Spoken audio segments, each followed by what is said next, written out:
Shalom jemaat yang terkasih, khususnya Bapak Ibu yang ada di Zoom. Bersyukur kita kembali bersekutu dalam persekutuan Selasa kita pada pagi hari ini. Kita akan awali dengan doa. Mari kita bersatu di dalam doa.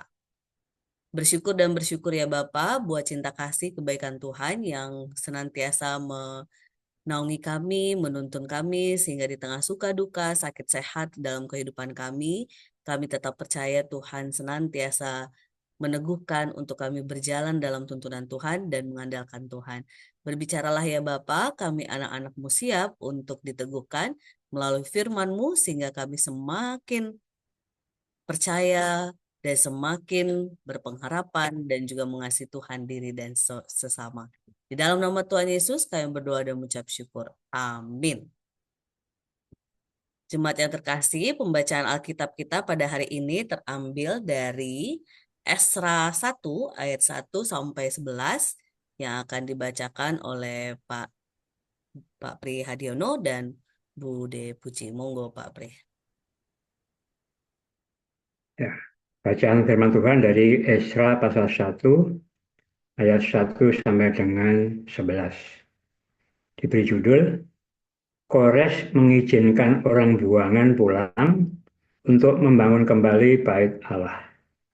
Pada tahun pertama pemerintahan Kores, Raja Persia, Tuhan menggerakkan hati Kores, Raja Persia itu, agar firman Tuhan yang diucapkan oleh Yeremia digenapi. Lalu disiarkanlah pengumuman ini di seluruh kerajaannya secara lisan dan tertulis demikian. Beginilah perintah Kores Raja Persia. Segala kerajaan di bumi telah dikaruniakan kepadaku oleh Tuhan, Allah semesta langit. Ia menugaskan aku untuk mendirikan rumah baginya di Yerusalem, yang ada di Yehuda. Siapa di antara kamu termasuk umatnya, kiranya Allahnya menyertainya. Biarlah ia pulang ke Yerusalem yang ada di Yehuda dan mendirikan rumah Tuhan Allah Israel, Allah yang tinggal di Yerusalem. Setiap orang yang masih tersisa, dimanapun ia tinggal sebagai pendatang, harus didukung oleh penduduk setempat dengan perak dan emas, harta benda dan ternak, selain persembahan sukarela bagi rumah Allah di Yerusalem. Lalu berkemaslah para kepala kaum keluarga Yehuda dan Benyamin, serta para imam dan orang-orang Lewi, setiap orang yang hatinya digerakkan Allah untuk pulang dan mendirikan rumah Tuhan di Yerusalem.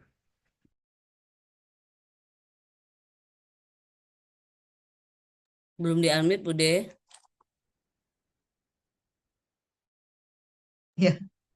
Ya, ayat 6 sampai 11.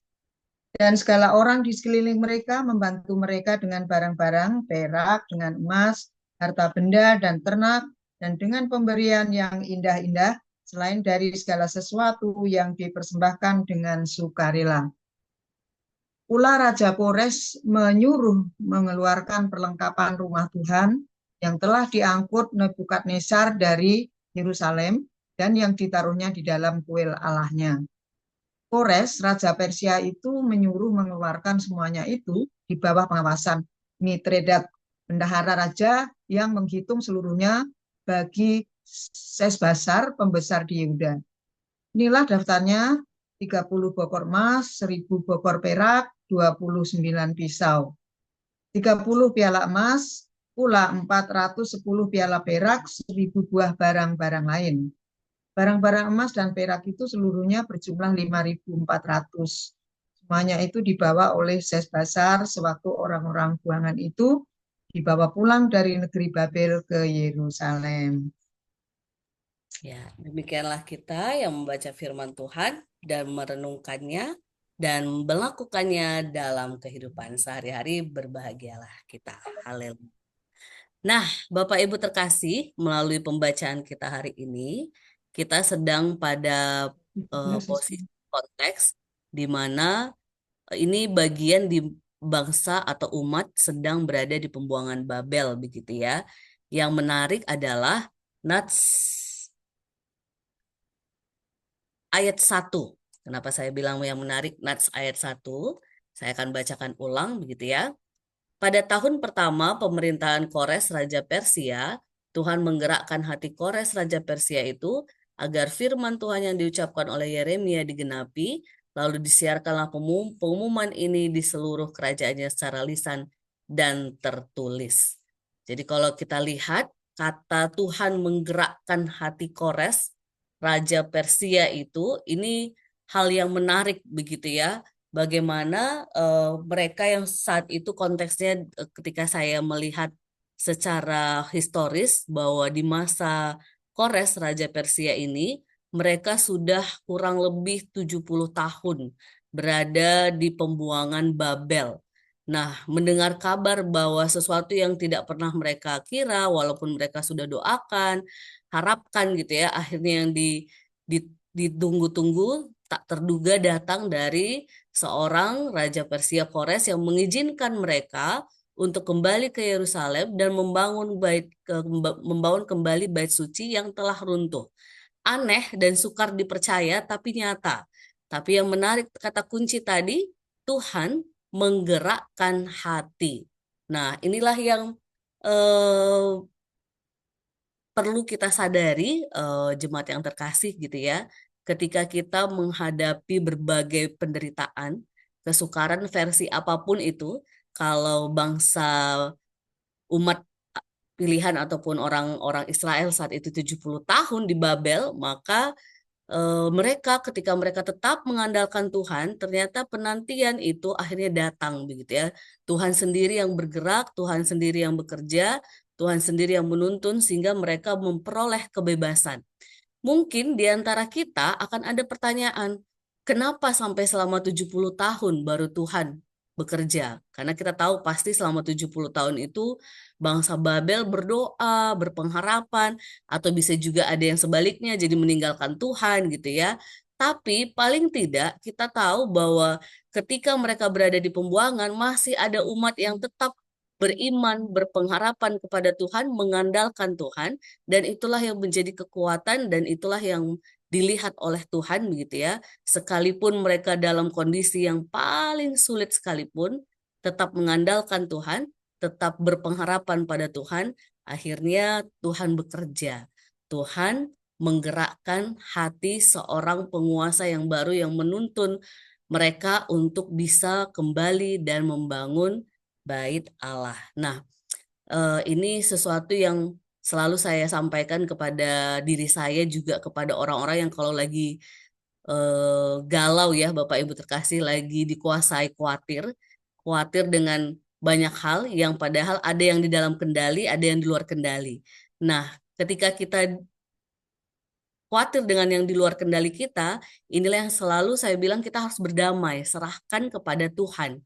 Karena pada akhirnya Tuhan sendiri yang berkuasa untuk mengubahkan, untuk menggerakkan orang-orang atau apapun di sekitar kita yang tidak mampu kita lakukan. Nah, salah satunya konkret dari kisah pada bagian Esra 1 ayat 1 sampai 11 ini. Bagaimana akhirnya sang raja yang digerakkan hatinya oleh Tuhan membebaskan, bahkan tidak hanya membebaskan, memberi bekal.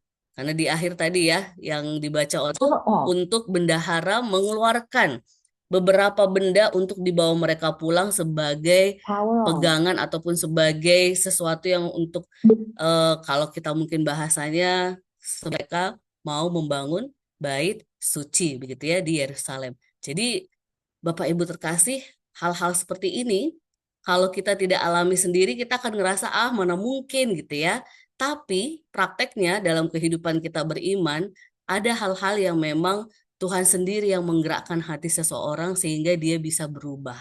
Sehingga dia bisa melakukan hal-hal yang di luar logika kita, sehingga dia bisa melakukan hal-hal yang sungguh-sungguh itu baik di dalam Tuhan. Untuk itu jemaat yang terkasih melalui firman hari ini, mari kita yang saat ini punya beban atau pergumulan yang seolah-olah lama dijawab atau seolah-olah kok belum selesai-selesai, maka kita diteguhkan kembali dengan tema besar kita pada minggu ini, bahwa diberkatilah orang yang mengandalkan Tuhan. maka berkat itu bukan gujuk-gujuk selalu tiba-tiba datang langsung cepat instan, tapi kadang-kadang butuh penantian.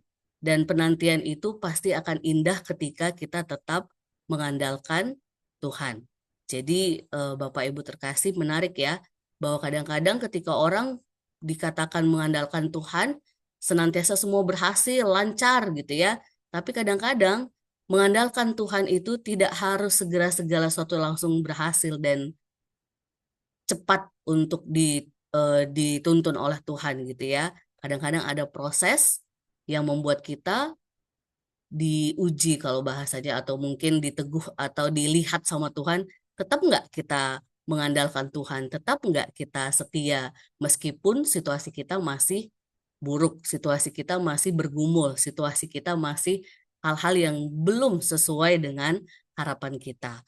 Untuk itu jemaat terkasih, lagi dan lagi, diberkatilah kita yang mengandalkan Tuhan, bahkan di saat paling sulit sekalipun. Untuk itu, tetap andalkan Tuhan dan percaya Tuhan mampu menggerakkan banyak hal yang di luar kendali kita.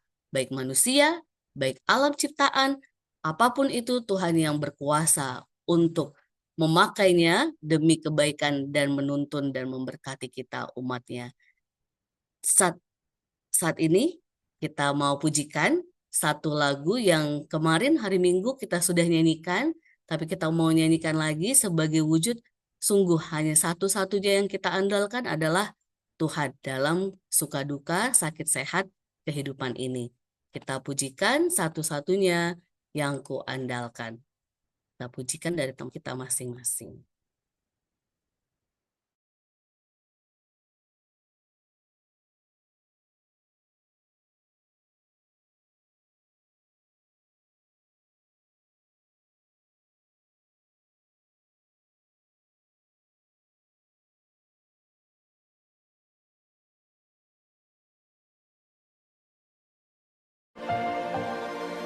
Engkau Tuhan yang setia, selalu yang terbaik. Tuhan sandaranku,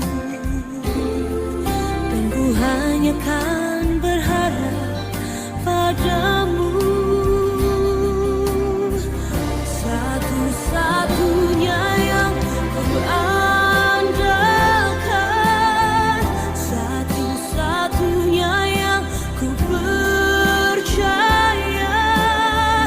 Engkau sumber kekuatan, sumber pengharapan, sumber kedamaian.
Mari kita bersatu di dalam doa.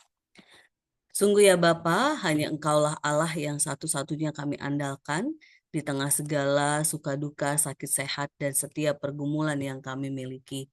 Kami tahu Tuhan, ada banyak hal yang secara manusia kami berusaha semampu kami, tetapi ternyata tidak pernah menghasilkan keberhasilan yang sesuai harapan kami. Tapi ketika kami berusaha untuk tidak mengandalkan diri kami, justru melibatkan Tuhan, mengandalkan Tuhan, sekalipun kami harus menanti, sekalipun kami harus menunggu sekian lamanya, tetapi kami percaya bahwa segala sesuatunya dalam kendali Tuhan, sehingga Tuhan sendiri yang akan menggerakkan hati manusia yang mungkin tidak sungguh-sungguh percaya dan mengandalkan Tuhan, ataupun juga Tuhan juga yang akan turut campur tangan lewat alam semesta ini untuk juga menuntun kami umat-Mu mengalami kebaikan dan penyertaan Tuhan. Tuhan, inilah kami yang diteguhkan agar senantiasa percaya bahwa diberkatilah orang yang mengandalkan Tuhan, bukan berarti segala sesuatunya akan begitu mulus dan berhasil. Tetapi sekalipun kami sedang situasi yang buruk, ketika kami tetap mengandalkan Tuhan, di sanalah sukacita, damai sejahtera, tuntunan Tuhan tetap nyata untuk kami anak-anak-Mu. Terima kasih ya Bapa, di dalam nama Tuhan Yesus kami bersyukur dan bersyukur. Amin.